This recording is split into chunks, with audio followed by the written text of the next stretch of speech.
ended up from Mount Sac going to Oklahoma and playing for their Sooners and playing for all these other major schools like SC or whatever. I played against those type of linebackers, man. Those dudes were no joke. But I learned how to keep them off, even if it's about 3 seconds. That's all a quarterback needs to get that ball off. And I remember our coach too. He was that coach was a phenom. He was a Hall of Fame type coach. Really great, awesome. He was a Latino brother. I forgot his name, man. So a lot of shout out to the running back coach at the time in Mount Sac, 2001. If you're watching this video, anybody that knows you, shout out, mad love to you, respect, because I remember that coach, man. He taught me a lot. He also disciplined the hell out of us too. If I was late to practice, which I was sometimes with hanging out with the other guys, I hang out with the quarterback, you know what I mean, and end up getting late or whatever. And man, he had us running off they call it a Mountie Hill. Mount Sac is the Mounties. That was our mascot. And this hill was a hill that you don't want to mess up and have to run up on, because it just goes straight up just like this. Just like this. So you start from here, you're going like up. Oh my goodness, ridiculous. But anyway, I learned a lot of discipline from there. I learned a lot of blocking skills from there, and I'll never forget. But my Mount Sac journey came to an early end, because as I was telling you about my opportunity getting all these reps, I was getting reps. And I was getting in there. Like I told you, I was playing against some major linebackers. And this one linebacker, he ended up going to Oklahoma, I believe, and played around that 2001, 2002 season. If you guys remember, whoever that line, actually a safety, not the safety for that, not the linebacker. I think he was playing linebacker and ended up playing safety when he got to Oklahoma, if I'm not mistaken. But anyway, man, it was a couple of them, him and a couple other. Oh, it was a couple of those guys, man. I got the ball, got a handoff, man. I'll go up that middle, book a couple of tackle, got in there, and I was not going down. It was hard to go down, and trying to keep going. It's running back. I was young and dumb, like you just go down. But you want to short, but no, I got this. I'm gonna start this. Yeah, all right. So guess what? Wow. Somebody, I don't know who it was, the safety or whatever, other corner, I don't know. I got hit hard. But when I got hit, it was the helmet. I felt the crown of somebody's helmet hitting my back. And that took me out. I was done. At the time, people had back back pads, but I didn't get one. Like again, I wasn't thinking I need a back pad. I didn't think about it hit me in the back with the crown of the helmet. I had no clue. But those kind of injuries are common in football. It's just not a lot of people have them because you're not in there long enough to get those type of experiences. So I ended up not taking it seriously enough, and ended up just not, ended up getting hurt really badly. And when I got hit, that was it for my Mount Sac years. I was done. And as I explained it in my other videos, if you haven't watched the video, the bodybuilding after high school, and when I spoke about the injuries and the setbacks, that was one of the setbacks, getting an injury and playing, not being able to play football anymore, at least for a while. I took off about, a year and a half, two, something like that. I remember when I got seen by the trainer, like, yeah, you are done. You can't play no football no more. You're finished. Just, stay away from the gym. If you do work in the gym, work out in the gym, just take it easy. Don't do too much. That kind of talk. And I was like, whatever.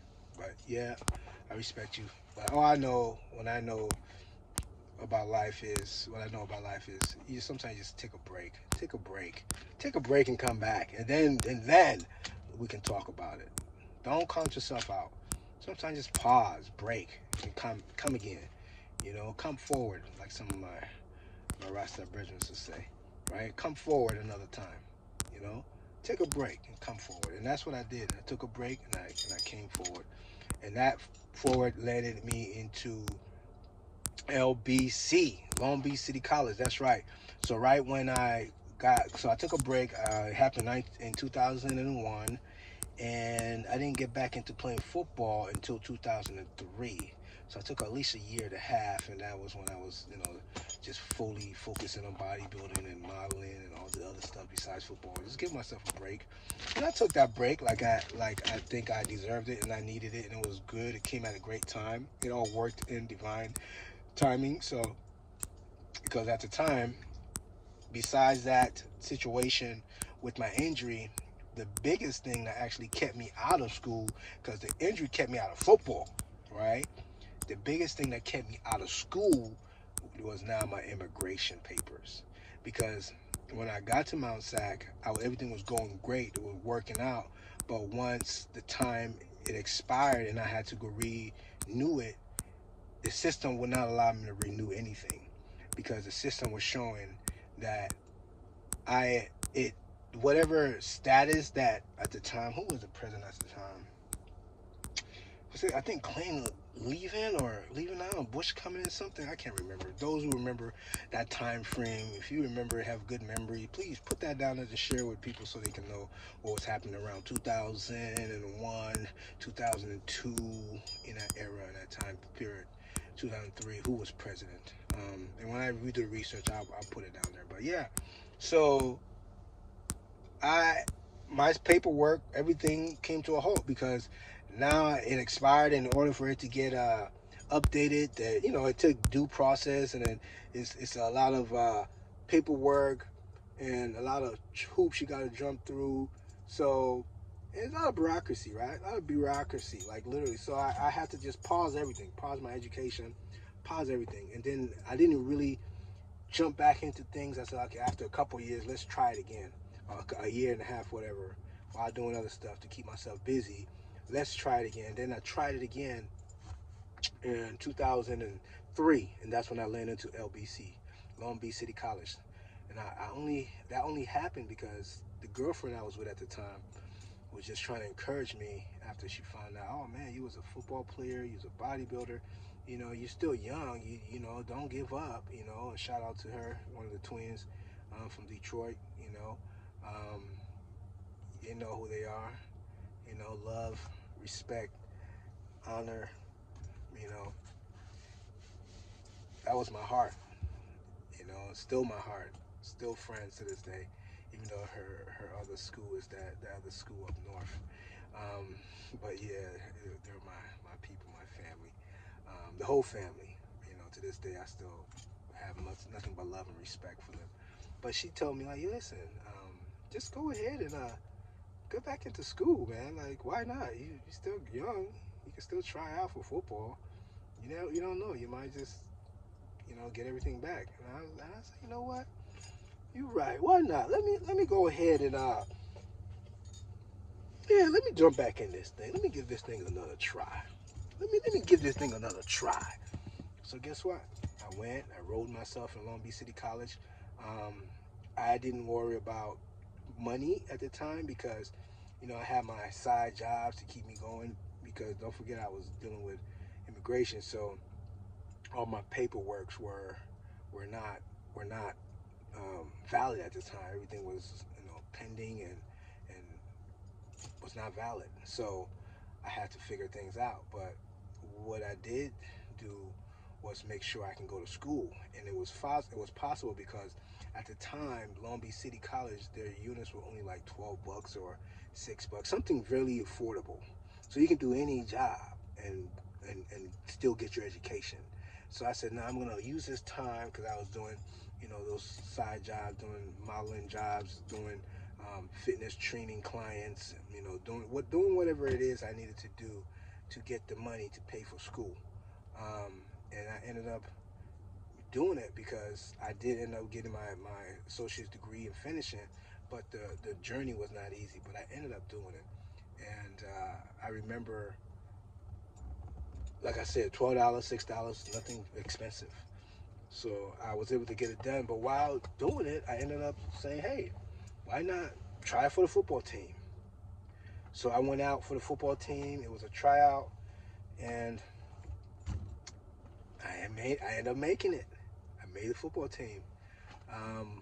And when I made the football team, I was so so elated because I'm thinking I'm like, I'm done. I was finished. I was done. I think I was washed up. I don't have anything to offer. Who's gonna wanna give me a second chance or whatever? Are they even gonna know I used to play back then? I have to prove to them. It was just like a long battle that I had to like deal with, and I didn't want to. So I finally got over it and did, and I ended up making the team. Once I made the team, again, the way I think, my thought process. If I can make this team, I can start, and if I can start, I can get the respect that I need, and I can get recruited and get out of here. That was my mindset. So got into Long Beach City, was on the football team, made a lot of great friends. All my LBC guys out there, all my lady friends, everyone that went to LBCC, Long Beach City College alums, the Vikings. Yeah, we were Vikings at that time. I was a Viking. So all the alums, man, mad love and respect and honor to you all, to all of you. Yeah, I will never forget Long Beach City College. Uh, yeah. So Lakewood Boulevard, right, and Long Beach. Was that the cross street? But yeah, Lakewood Boulevard. And it was great, man. But I told myself I wanted to start, so I worked extremely hard, did everything I was supposed to academically. I met my goals and met my metrics. Football, first year, I did special team. I didn't really get to see a lot of running back action. I just did special team. I did a lot of scout team stuff, but just did a lot of special teams, and was trying to show myself and say, hey, I'm physical. I can get down. You just got to give me the chance. Then once I get down, you're going to say, okay, this guy deserves an opportunity. So eventually, the next year, when all the other running backs was, going out for college, going out for other university opportunities, we ended up having a lot of, we had a line. Let me tell you, LBCC had a line. We had a all Samoan / Tonga line, mixed with a little bit of everybody. But I think one of them we called Tiny, ended up going to USC. And yeah, a couple guys, matter of fact, I will never forget this. Um, Pete Carroll, that's when I met Pete Carroll for the first time in my life, in real life. Like, I really saw him in real life. He came to our practice, and man, he was like eyeing what I was doing, like eyeing it like crazy. But then he was there for a specific dude. This dude was a big wide receiver, like a freak, one of those big, huge dudes, man. Damn, I can't remember his name, but he was just young. He was still young, still got that young mentality, and he was just big. And if he was ready, he was not mature yet. He can catch up to his body, if you know what I'm saying. There's some guys out there who just have the massive talent, but their way of being has not caught up to them. So they still kind of stuck in this major prototypical body, but still behave like a child or young person. And so he wasn't serious, but his body type was serious because they're like, yeah, that's the prototypical wide receiver we want. And that's what Pete Carroll came to watch. And end up actually another guy, Tiny, he ended up watching Tiny and see how great Tiny was. And that's the time Reggie Bush and all those guys, it was 2003. Reggie Bush and all those guys, Mike Liner and all those guys was over there at SC. He came over there to try to find him a wide receiver. And he ended up getting a tackle. Was he right tackle or left tackle? Or guard? But anyway, one of the guys, Tiny, ended up going there and playing after he took a sabbatical. But the thing is, he ended up going there because that's the kind of caliber of guys we had. We had other guys going to major universities and stuff like that. But getting back on track with what I'm trying to say and trying to convey here, I worked hard to the second year to get in the position, and things were starting to look really good for me. One of the main guys who we all felt was going to start was I can't remember his name. Was one close homeboy. We were real close, like mad close. His name was Grant McCray. I can never forget his name. He's real cool dude. He was from Long Beach.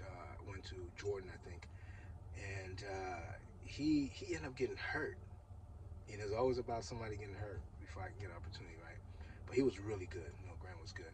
He ended up getting hurt, and when he got hurt, the running back position was open. So everybody who's been, we had some people in the squad. We didn't have that much, but not like Mount Sac. Mount Sac, we had some dog. I mean, from every corner we had them. But this one, it wasn't much. It was probably me, McCray, and a couple of some other young dude. Yeah, his name was Brandon, but that Brandon and everything. I remember he was a young dude, also a good running back, awesome running back. He was not mature enough. He wasn't ready, but he had that prototypical body. And he ended up, I don't know what happened, dropped out of school or something happened. He didn't end up, yeah, it didn't work out. And when the next year come around, the other running backs, it was okay, but I know with me, it was vying for that spot. Grant was vying for that spot, and then Grant got hurt, and it was me and then other running backs. So what started to happen was I was earning my position. I remember the uh, the the running back coach. Um, yeah, damn, I'm trying to remember the name. So it's been such a long time. Forgive me. It's been such a long time. Yes. And we had a running back coach, Coach Fred. That was his name.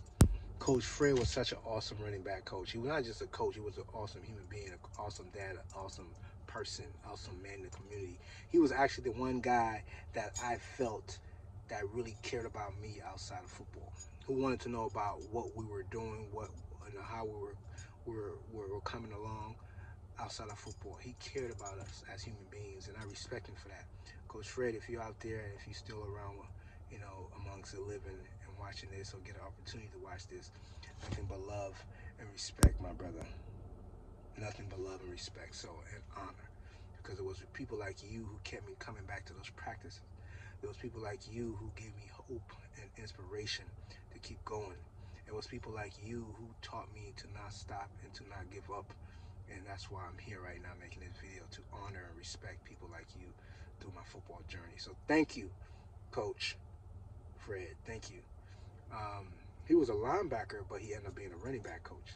And man, when he got there, he worked us. He worked us hard. He worked us hard, all right, and he was all about conditioning. And he knew what it took because he was on the other side of the defense. But now he was on the side of the offense. He was like, yeah, yo, we about to get y'all right. And he got me right. Coach Fred, you got me right. Yeah, we had another dude called Martin. That's right, Martin was there too. Two other people.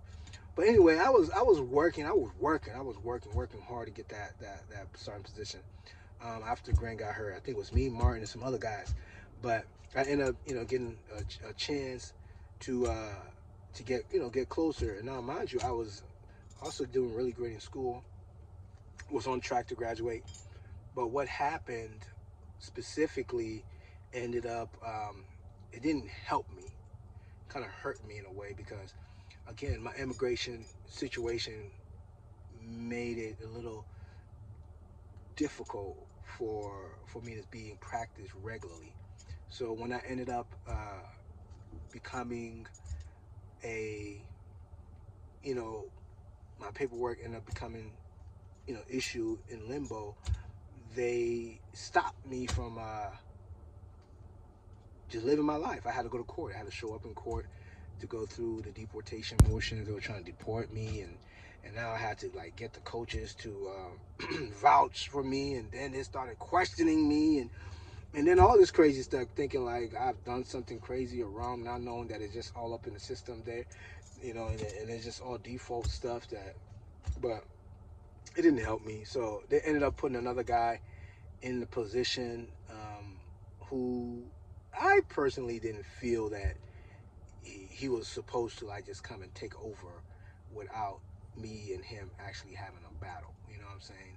And we never really had a battle, but the little battle we did have, because I do remember, and I don't have no vile, um, you know, hate or anything for anyone. And even at the time when me and this guy had our thing, it was pure frustration. I have nothing but a love and respect for another man, especially another black man, another man who's meaning me no harm, and at the end of the day, at the time, it was a little different because I had nothing but love for everybody. And that specific individual, even though, you know, I didn't know him, he really know me, but I had on a certain color. This is previous to me finding out that he got the running back position, because he ended up getting the running back position off of some weird situation. I don't know how that happened, but then I did end up hearing that he did well, and I congratulate him for that. And but I want to stay with the facts.